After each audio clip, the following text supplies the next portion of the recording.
Welcome to the Daily Editors Podcast, the podcast that reflects, looks, and also checks the political situation in the country.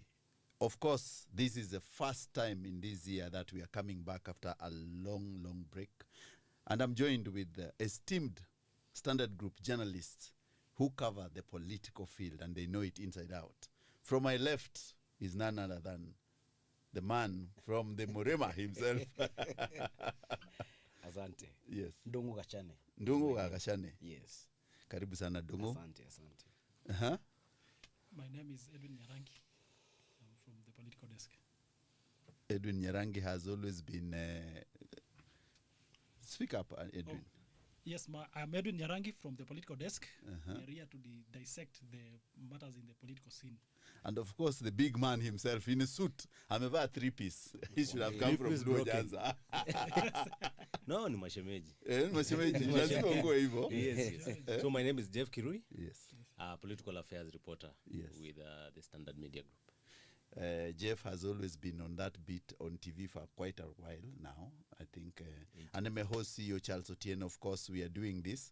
And the big question, gentlemen, is who is behind these abductions? Mm-hmm. Who is behind these abductions? Jeff? I think that revelation was made yesterday. Yeah. And the revelation was made by the Public Service Cabinet Secretary, yes, Justin Bidan Muturi. Mm-hmm. He's not new to controversy. We've seen him speaking to power, even when he was the AG last year before he was appointed to the public service docket. We saw him coming out, even though he denied later on that he never mentioned those statements, but he says that the president is never advised. Now coming out this time round again and putting the blame at President Ruto's doorstep, saying that when he went to State House to meet the president, that is the time that the president called the NIS director, Nordin Haji. And his son was released an hour later. So what does that tell you? It tells you that what Justin Muturi is saying is that the president is well aware of what is happening. Yeah. Never mentioned the fact that in the past the president has denied anything to do with abductions in this country. Until when he was in Homa Bay, yes, when he was put to task by the ODM party leader Raila Odinga, the AUC candidate, to end abductions. And he said, we are going to end this thing. But again with the rider, lazima vijana wetu wakuwe na adabu. So that tells you this thing is known in government, even though some of our security heads are saying that they are not aware. They know. So why is Muturi taking so long? His son was abducted, I think, how many months ago? Almost 1 year. 1 year. No, it's actually 7 months. 7 months ago. Yes. This gentleman, Justice Bidan Muturi, has been the AG. When the heat is always in the kitchen, he doesn't resign. He waits until he threatens and doesn't resign. Gachane, why? I think it has come to a point that Muturi has realized that this government cannot be, it has reached to a point of no return. It has lost legitimacy. That is number one. And he now has decided to why do you mean lost legitimacy? The legitimacy in the sense, if he is coming to the public to tell us, Kirui said that the president could be aware or is aware of what is happening. But that is not what Muturi told us yesterday. Muturi told us that the president is behind the abductions. Because when it reaches to a point that only the president is calling Haji and ordering for the release of Muturi's son, that therefore means Muturi is telling us the president is not aware, but behind the abduction. That is number one. Number two, on to your question, is the reason why he is coming at this particular point in time is because he has seen, you see the famous quote, kusikiza crowd. He was at the burial ceremony last week on Friday. Yes. And the crowd spoke and told him they do not want to hear anything, especially about the Kenya Kwanza administration. Now, where was he, Muturi, at? He was in Embu. Embu has been the theater of the criticism. It has been the center of criticism against the Kenya Kwanza administration. We have seen there were 3 boys who were abducted. I think one came from Embu. Billy Mwangi. Yes, Mwangi. Billy Mwangi. Billy. Then during the Gen Z protest, Embu they actually banned the offices of the Embu governor. And Muturi hails from Embu at a place called Kanyumbora, to be precise. Now, Muturi has seen that for him to resuscitate his career that died some years ago, you remember he was an MP, but he was never re-elected. And because he has seen that there is no direction in this government, he is now coming out. He is actually telling the president, please fire me. I want to vie for a seat in Mount Kenya. And from where I sit and stand, nobody who is afraid of this government, no apologies, no government apologies or cheerleader, who hail from Mount Kenya region, will be re-elected. So Muturi is an exit strategy for him to seek for a political seat in Mount Kenya.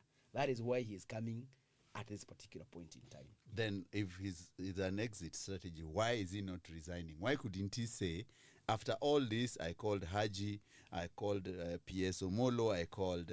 it's a long statement. Why couldn't he say that since this is the situation, I'm not going to serve in this cabinet? In my opinion, I think what Muturi is doing is playing to the gallery. He wants the president to sack him so that he can get sympathy from the public. Because in Kenya... That is why he does not want to resign. Exactly. He wants to go out there that, oh, I've been sacked. My son was abducted. This government is harassing our people. They do not want us. So he's seeking for sympathy from the people. That is why he is not going to resign. And I even think Ruto might not fire him. And there is a narrative. Yes. Remember, Yes, there is a narrative that is ongoing that the president cannot be told anything. And when Rigathi Gachagua was impeached, he said, I am the only person who could face the president and tell him this is what is happening. Now Muturi coming in and resigning, it will actually work against him because he will look like a coward. Yes. Why don't you face him head on, tell him that this is the situation, let him fire you, and then you ride on the sympathy and the narrative that these people are fighting us, despite the fact that we voted in, we came in with large numbers, more than, how many, what was the percentage? Around 40, 60%? 47%. 47%. Yeah, Yes. 47% of the total votes actually that the Kenya Kwanza got. 47% came from Mount Kenya. So if you ask me, this is a masterstroke actually from Muturi's side. Deciding to take the government that reserves in head on, play a victim, and then now ride with the sympathy from the region. And he will look like, I will not be surprised if in the event that he resigns or he is sacked, the next day you see him at Wamunyororo residence. That is highly likely. You see, Yes, Charles, yes. we have actually made Gachagua. Before his impeachment, Gachagua was nobody. He was a political toddler. Yeah. He was just any other Politician. political hooligan that we used to see. But look, Gachagua is becoming a kingmaker. It has reached to a time that he is actually pointing to the people who he wants elected. Where? Yes. We have seen people willing to fight for him. Gachagua is rider in the making. In Mount Kenya to region. President William Ruto. Because he actually orchestrated his impeachment.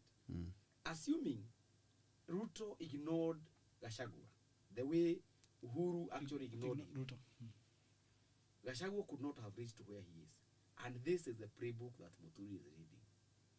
If he resigned, if Gachagua resigned, nobody could be talking about him. No, what are you telling us? You left the job. You are a coward. No, you are a coward. Yes. But he, people are saying, oh, there are benefits, you see, there are perks, there are what. He said, no, I cannot resign. Because he knew in resigning, he will win Mount Kenya people's hearts. And has he won them? Yes. That is what Muturi wants. He is actually provoking Ruto.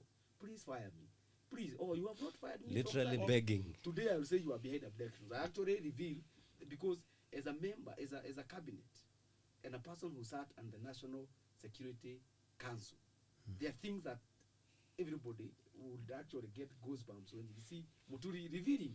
So Muturi is actually pleading with Ruto, please fire me so that I can get sympathy from Mount Kenya region.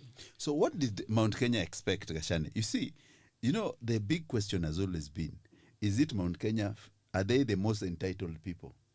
Yes. Let me answer you by going back to what Junet. I saw Junet in an event at Kilgoris, I think last week or saying that the Kikuyu people in Mount Kenya region have been having the politics of exclusion and entitlement, that you must be in any government. And you have asked me whether we're Mount Kenya, I don't know, entitlement. We feel we are so entitled. Yes, entitled. I am telling you, there's something Mutahi Ngonyi talked about. Yes. Tyranny of numbers. Yes. Tyranny of numbers. Are they real? They are real. Because, can you imagine one region investing 47% of the total votes in Kenya? If that person should not be entitled, what should he be? Because this is basically their government, and that's why you saw even the president, after replacing Gachagua, there were people saying that, oh, Anga, oh, Nini, oh, but he chose Kindiki in trying to win Mount Kenya region. But Kindiki has turned out to be, okay, according to Pete, it's not journalist, a colorless politician who is not going back to his home, who do not want to balkanize his region, to interpret it into a political influence. But come what may, Ruto chose Kindiki. Raila Odinga in 2022, he picked Martha Karua. Why? Because there is power in numbers. Yes. Now, these numbers, the power in numbers, is what some other people are misinterpreting to mean that we are entitled. Mount Kenya praying politics of exclusion. The reason why, and by the way, everything in Kenya is tribal. Everything in Kenya is tribal. Yes.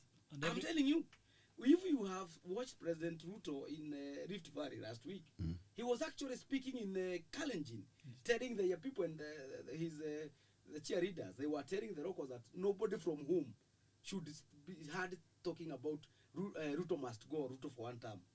Nobody from home. Whom? There is that entitlement. If you go to US and you get a guy who is speaking your dialect, you feel so happy. This guy who comes from home, you feel, so kuna watu wa nyumbani. Now, that power of numbers, the tyranny of numbers, it is not entitlement. No. Kirui, you see what this gentleman is telling us, Gashane, that is not tyranny of numbers. But we know that in the same government Mount Kenya are serving, they have more cabinet ministers, more public officers, more principal secretaries, more parastatal heads. Yes. Ask me why. Why? Who appointed them? Did they appoint themselves? Why did Ruto appoint them, knowing too well that they come from one region? But it's broad-based. Exactly, but you see, I heard Peter Karuma complaining that, even Damo Rekina, saying that, this broad-based, we thought that these people, we are going to remove them from these seats, but look, this broad-based that we have over 6 years is coming from one region. What he forgot is that the region, it is not like a favor. No. You are only returning hand because these people voted for you. I'm telling you. So the big question, Kirui, Gashane has brought us to another question here. Are these new entrants Uhuru men? Yes and no. For one, I will say yes, because of Mutahi Kagwe. Yes. Mutahi Kagwe served in the last administration, and he has been perceived to be a very close ally of President Uhuru Kenyatta. Retired President Uhuru Kenyatta served as the ICT CS, and then he was later on transferred to the health docket. Yeah. But now, when it comes to these other two gentlemen, it's just about the politics of broad-based government and the politics that the president is playing in Mount Kenya region. He's trying to diminish some few characters who've emerged and are trying to hit at his administration.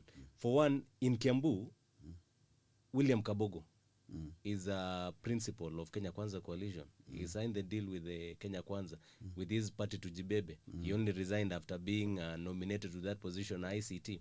You go to Lee Kinyanjui. Lee Kinyanjui, yes, was a member of the Azimio party, Azimio coalition party at that time. Yeah. But now the politics that he's playing is he's playing to the politics of Mount Kenya region. He appoints Mutahi Kagwe from Nyeri because that is where the former deputy president is coming from. That is his backyard. He's trying to appease the people of that region. In Kiambu, We have the likes of Gathoni wa Mushomba, who are seriously hitting the government in Kiambu County. We have the Senator Karunga Wadhangwa, who is also seriously hitting the government from that region.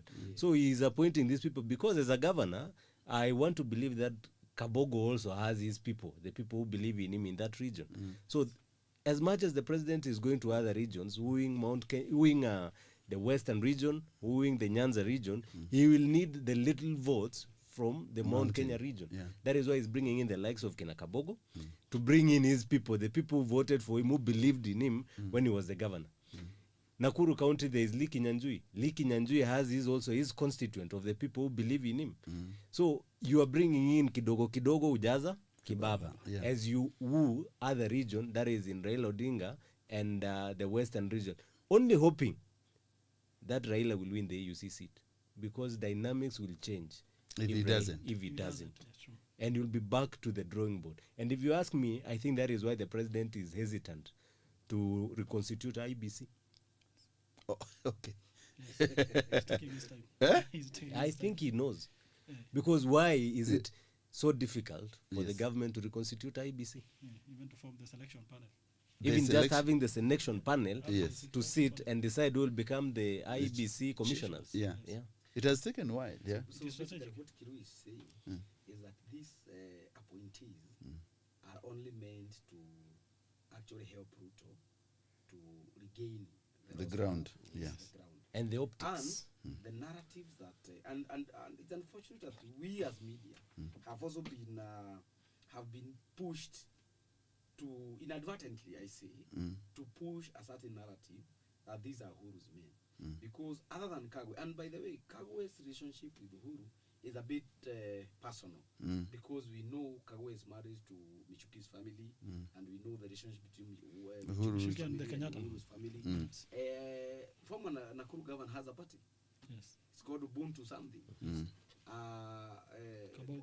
This Kavogo guy, he's a principal of the Kenya Kwanza Coalition. coalition, yeah. Now, Kavogo is only meant to checkmate Ruto's critics in Kiambu. Yes. And also, but it's very interesting because we know we have Kuria. So it's like if you remove Karanja, Dr. Karanja, who was given another position, ambassadorial position, it's like Kuria's replacement is Kafogo. Yes. True. So there are so many intriguing that will come up because Kuria, he has started making some funny statements against the Kenya Kwanza administration. He was in a certain TV Tuesday and he said his stand, especially on abductions. You see? So it's like he has now started feeling, okay, so I'm of no use. You are now replacing me with Kafogo. So we will live in very interesting times ahead. And on whether they will be able to achieve their mandate is a different question altogether. But if you say that these are not, the media might be misrepresenting them as Uhuru men, what was the significance of Uhuru meeting Ruto then at the Gatundu? Yeah. Strategically, I think their meeting was to have Uhuru join the broad-based government. It was strategic. But you see... But I would also ask this question. Yes. When Uhuru came to power, he also met Kibaki. Yes. Were there any political significance for him to meet Kibaki at that time? He was meeting the ex-HE. So the president also was meeting an ex-HE? And because we have a very strategic president, Yes. and a very cunning one for that Optics. matter. Yes. So he knows by meeting with Uhuru, immediately after meeting, I will pick some people who are perceived to his men so that Uhuru can now be perceived As to have being joined part of his the government. broad-based. And what do we do as media? Immediately ran after with Uhuru's meeting, we ran with that too. he has appointed Uhuru's men. But now you see Uhuru has not matters because he has not spoken. And he will not speak. He will not speak. We also had Gachagua saying that he has met President Uhuru Kenyatta. They have reconciled. Yes. Did Uhuru respond? He has not. He has not, and he will not. And because of that, Ruto knew, I will just meet you. And if you know these people may not actually be reading in the same script, if the two presidents meet, they ought to produce one statement, Yes, communicate. which is countersigned. Yes. But what did we see? We saw Ruto Two different statements. issue his statement saying that, we have talked the importance of broad-based, what? Then, after the public uproar, Outcry, yeah. then we see Uhuru saying, I have actually met him and told him that there is no need of punishing the critics of the government. So they were two different stories. That is one of the signs that tells us that were these people, did these people actually speak about what Ruto is telling us? Or what we are made to believe they spoke about. I think So, yes, in politics, actually, it's all about perception. perception, yeah. So the government is trying to create a perception that, or rather the President Ruto's regime is trying to create a perception that now that you feel like tumekukosea, wewe umejitenga, unaenda kulima serikali huko kando, we've reached out to another alternative who is more powerful than you. From your side. So it's creating a perception that we've mended our differences and now we are one thing. Which is contrary to what maybe is happening. Is happening actually. Yes. Yeah. So, gentlemen, what do you think? Because President Ruto's regime was expected to be one of the most accomplished, because William as a person is a great speaker. He understands his craft. What beat this regime that everyone now is up in arms, apart from a few individuals from, of course, Luo Nyanza is not unhappy. They are okay. This is the first time they're in government. They are not. I think Ruto was overambitious, and he made so many promises that he has not delivered. So I think he has found himself Is it over too many promises, or just not being naive of what he was supposed to undertake? The expectation was so high. The expectations of the people are very high, and I think he has not taken this matter seriously to address what he promised Kenyans. He has not delivered the manifesto that he gave to Kenyans, and now we are living in a different generation, whereby the youth are very active and they keep tabs and know what is happening. So you cannot lie to them. If you lie to them, they point you out. And so I think Ruto was not. I think he was equally amazed and surprised when he was announced president, because I don't think he had any agenda for Kenyans. And I would say this because 2 years down the line, he has not established any project that he would baptize as his legacy project. we have the housing. What are you talking about? Controversial housing. We have the housing which we are baptizing. No, we actually write it. Yeah. A controversial housing, affordable housing scheme. Another controversial shoe. You know. So how can you say that? It is Sha, not Shisha Chu. How do you say that those are his legacy projects? Surely, a legacy project is supposed to bring you votes. You see? Yes. Something that you remembered for. Uhuru is remembered for by what? Because of the Keno Marua Road, the expressway, Kibaki, Thika Highway. So are you telling us that we shall remember Ruto because of deducting Kenyans' money, the housing the fund, and then redirecting that money to Treasury Board? Surely. And then who has got these houses? I think the moment Yes. the government touched people's pay slips, Yeah. that was the breaking point. Because when you came in, if I was earning 50,000, Yeah. 2 years in office, I'm earning 58,000.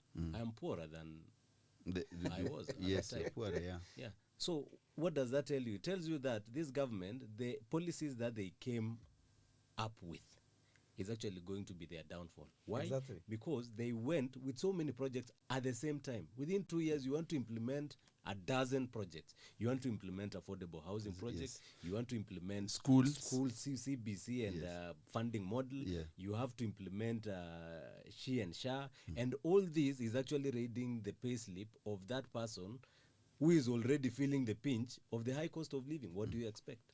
It just hits them below the belt completely. That is what is happening now. Yeah. So unless this government look for something tangible to put money in people's pockets before 2027, it's going to be at all loss. But I think I doubt. I want to disagree with my brother Kirui. I do not think that for them to be elected, and by the way, I've studied the politics of this country, I don't think one needs to do some development to be elected in Kenya. Because I'll give you a scenario. I was working in Muranga, I was a correspondent in one of the dairies here in this country. And in Murang'a, the former governor had not established tangible policies, especially in the health sector.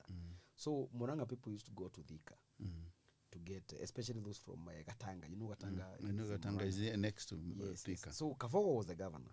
So there was medicine and there was everything. But what former Murang'a governor had done, he had actually bought ambulances. And he could actually tell some drivers of those ambulances to sometimes make sure that the siren is so on. that Siren is Murang'a, so that you see, Murang'a, they have ambulances. So Murang'a ambulances used to ferry passengers, patients from Murang'a to Thika. It came to a point that there was a directive.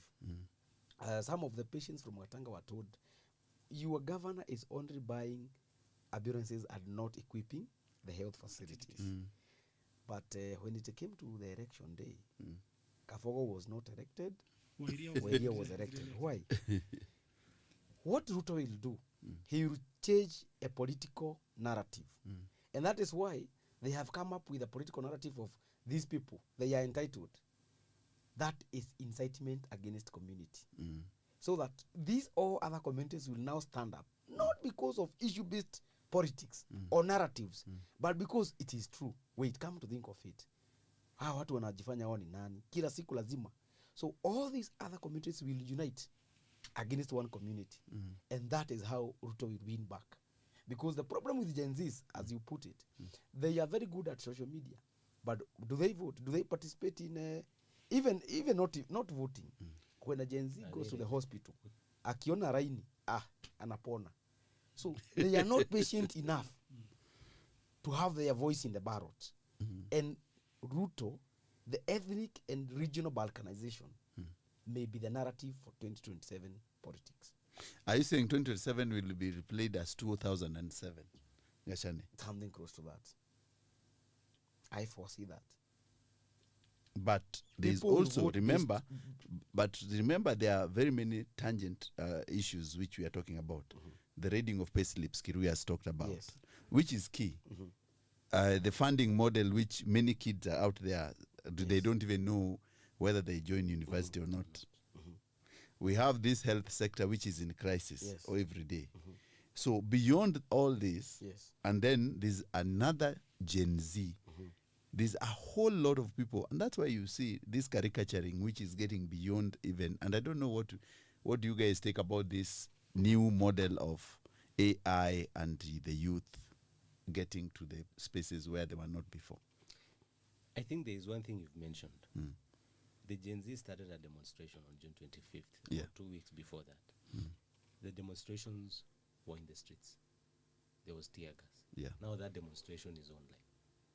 Of course. The Gen Zs now have taken the war to President Ruto's doorstep. What he used at that time to get to power, that is the digital platforms, is now what the Gen Zs are using to destroy him. The same platform that they were very confident that is going to give them presidency is what now they need to be wary of.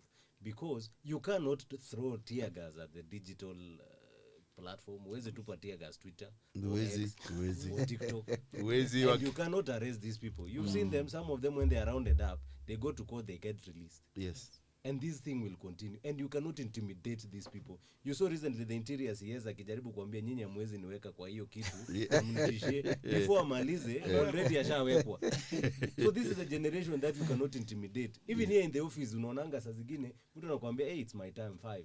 Anashika anaenda. You cannot tell them anything. Yes.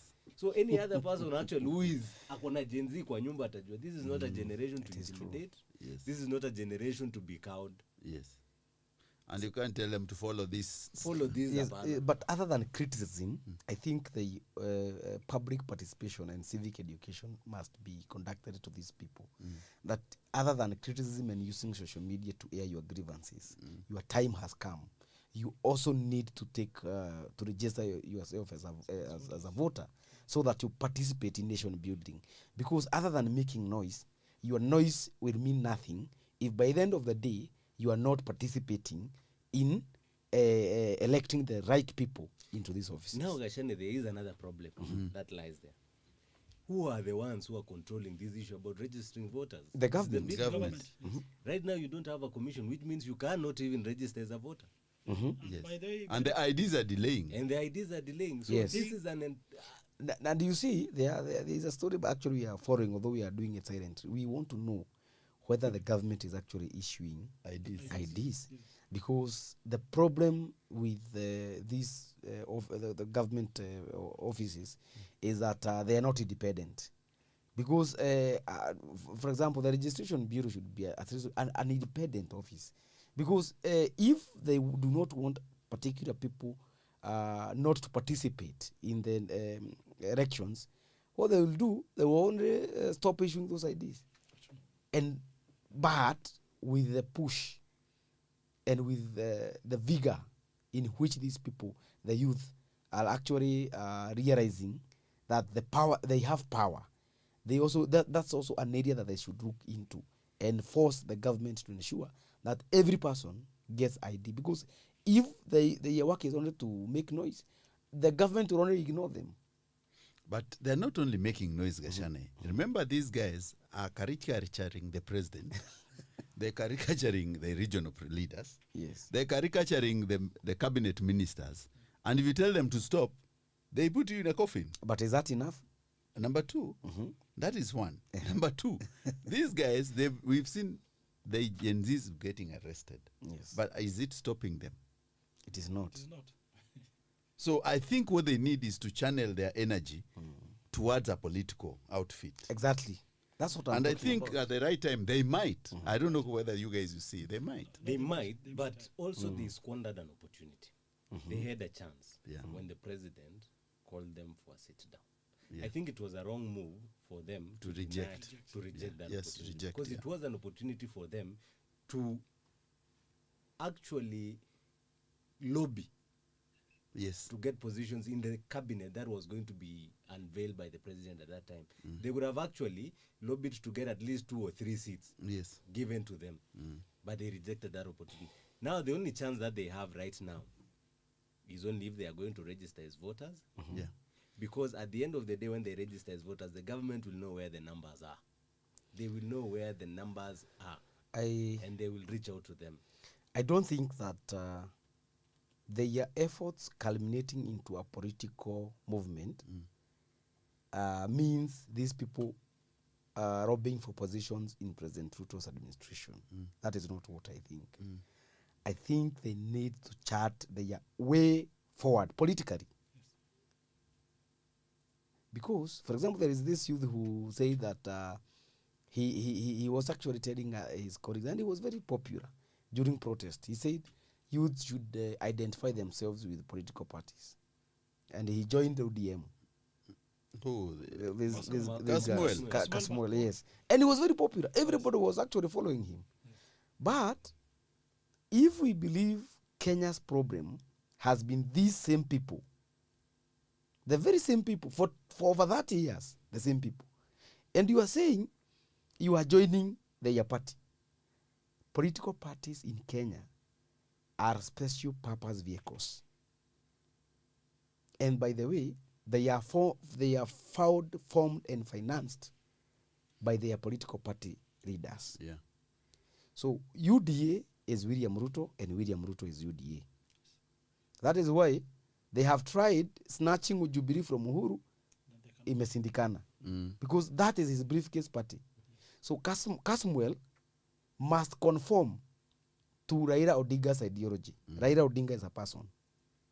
Now, these people, the youth, the Gen Zs, should organize themselves and form a political party on their own that will act as a broom, kifagio, replacing these old same faces in the Kenyan political system. That's what I think. By the way, if the Gen Zs vote, we are bound to see change. Because if you look at the trends, even in the last election, we had like over 8 million registered voters who did not vote. Imagine if these people voted. Imagine even 6 million of them voted. They could have made a difference, whichever way they could have voted. So I think if they will vote, if they will register and vote, we'll see a difference. But if they will be shouting and crying in the social media platforms, it will just end that way. So gentlemen, Yes. let me take you back to the big topic which we had, abductions. President Ruto seems to be under the rock and a hard place. The kids are on his spaces, on his face, and in social spaces. What can he do to get out of this predicament? I think what the president can do, if there is a unit that is abducting people, he should just disband it. If there is a unit that has been commissioned to do that, he should just disband it. Because right now, even before, it is very hard to convince Kenyans that it is not the government that is behind abductions. People, yeah. Yes. So take a back seat, keep quiet, let this thing die down. But as long as we continue to see these things, this thing is not going to die down. Even if there were people who have a problem with you, Yeah. they'll come for you Yes. and purport to be The government. the government. Yeah. Number two, Ruto should learn the art of delegating responsibilities. He needs to trust the people he has given positions.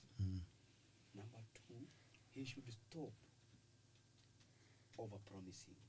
Let him identify one project, and deliver. complete, deliver it, go to the next one. Number three, issuing apology. I think the president Kenyans deserve apology from the president. You know, he during the protest, he called people, he described the move as treasonous activities, criminals. See, wajinga, wakona evil, mapepo. Watu wanasema tunaweza manipulate results.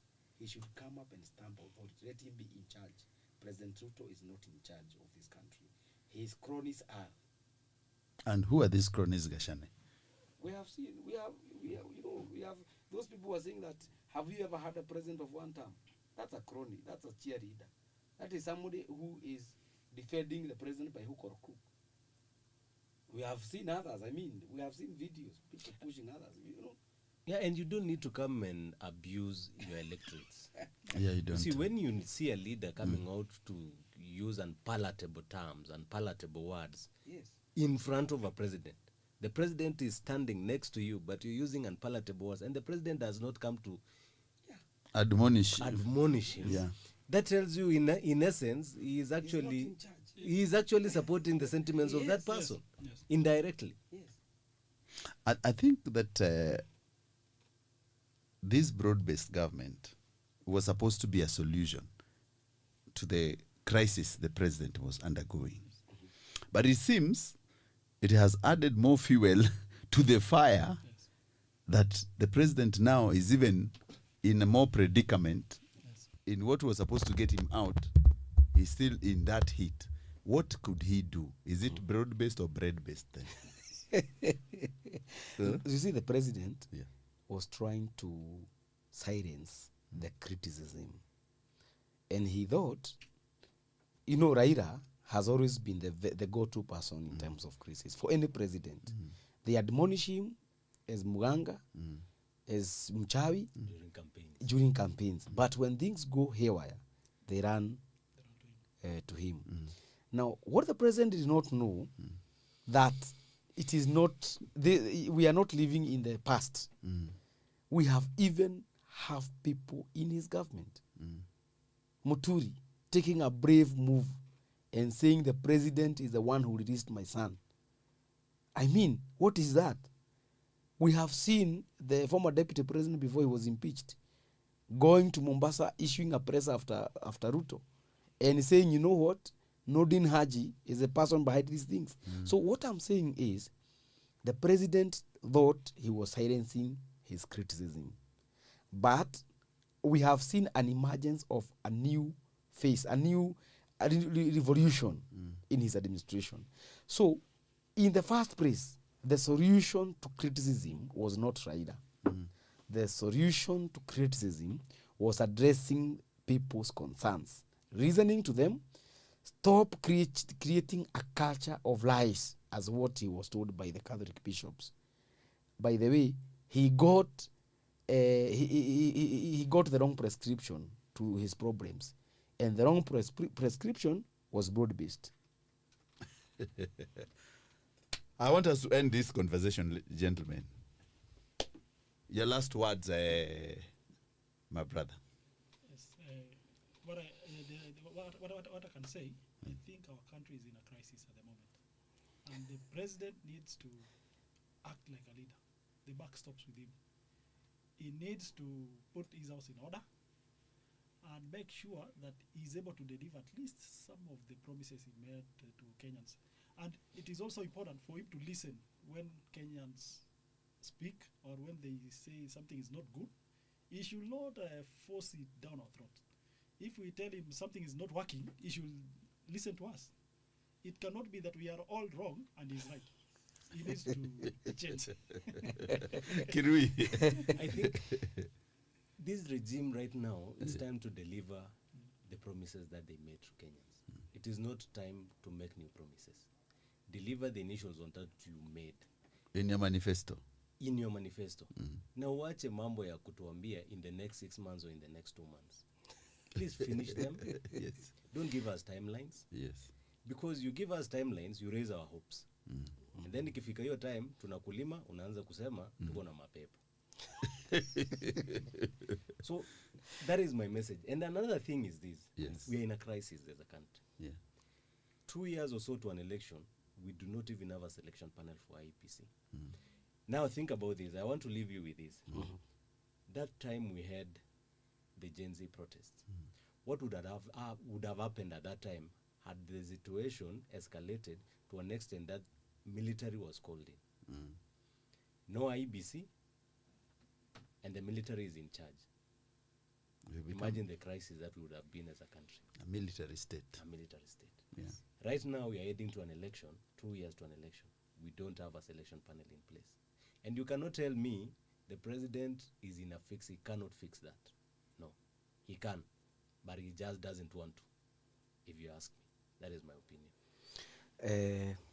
I think the president, his urgent assignment is to fire all his economic advisors and all those who advise him, because they are misadvising our good president. They are misadvising our God-given president. Because when you see... I don't want to go there about God-given. when you look at what is the chairperson of eminence of council, economic council, yes, David Day has been writing to social media. He has been saying that they found this country corrupt and they'll leave it corrupt. That's the advisor for the president, really. Yes. So that is why things are going haywire. He needs the right people at the people who are surrounding him. That is his urgent assignment. If he wants to resuscitate his dying political career, he needs to urgently fire all his advisors and all those people who now surround him. For here is a teetotaler. When he's taking tea jioni, those people who surround him are lying to him. There is a disconnect between the president and Kenyans. To bridge that disconnect, he needs to fire these people. That is his number one assignment. Number two, as Mr. Kirui has said, let him just stop over-promising. Let him just take a project and do not even launch it. Just go to that particular project when it is complete. Commission it when it is done. Ready. When it's ready, you people will start, because what the problem is the trust deficit. He has lost confidence, legitimacy, and trust, legitimacy from the people. He must regain it, and people